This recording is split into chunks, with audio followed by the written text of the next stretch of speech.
नमस्कार, ॲडव्होकेट नरेंद्र माधव ह्या चॅनलवरती आपलं सहर्ष स्वागत आहे। आज एक कायदेशीर माहिती नवीन घेऊन आपल्या समोर आलो आहे। ही नवीन जी माहिती आहे ती आहे माननीय उच्च न्यायालय, ज्याला आपण हायकोर्ट असं म्हणूयात, त्या हायकोर्टच्या असणाऱ्या ज्युरिडिक्शनच्या संदर्भामध्ये। What is the jurisdiction of Bombay high court हा आपला टॉपिक आहे। जेव्हा केव्हा ज्युरिडिक्शन हा विषय येतो तेव्हा केव्हा आपल्या मनामध्ये ही गोष्ट पक्की होते की ज्युरिडिक्शन म्हणजे हद्द। एखाद्या संबंधित पोलीस स्टेशनचा विचार केला तर त्या संबंधित पोलीस स्टेशनची इथपासून तर इथपर्यंत, दक्षिण उत्तर पूर्व पश्चिम अशी जी ठरलेली हद्द आहे त्या हद्दीला कायदेशीर भाषेमध्ये ज्युरिडिक्शन असं बोलतात। आता बॉम्बे हायकोर्टची ज्युरिडिक्शन म्हणजे काय हे ज्या वेळेला आपण घेतो त्यावेळेला महाराष्ट्र राज्य असो किंवा सोबतचं असणारं गोवा राज्य असो, ह्या सगळ्यांना धरून चालणारं हायकोर्ट म्हणजे बॉम्बे हायकोर्ट। हे बॉम्बे हायकोर्टची ज्युरिडिक्शन आहे।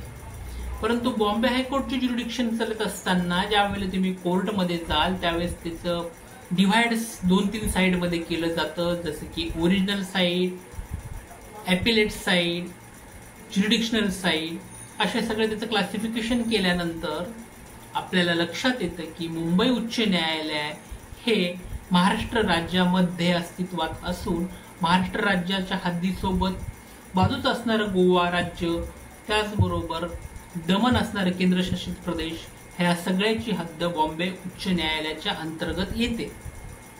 ह्यामध्ये बॉम्बे उच्च न्यायालयाचे जे बेंचेस आहेत ते मुंबई व्यतिरिक्त छत्रपती संभाजीनगर म्हणजेच औरंगाबाद, नागपूर आणि गोवा राज्य असणारं पणजी ह्या ठिकाणी बॉम्बे हायकोर्टची खंडपीठे अस्तित्वात आहेत। आता खंडपीठामध्ये हायकोर्टचं जे प्रिन्सिपल बेंचचं जे कार्य आहे त्याच पद्धतीचं कार्य चाललं जातं। ते कार्य त्या ज्युरिडिक्शनच्या अनुषंगाने केलं जातं। म्हणजे मराठवाडा साइडचे जे काही अपिलात असणारे मॅटर आहेत ते बॉम्बे हायकोर्टच्या औरंगाबाद बेंचला जातील।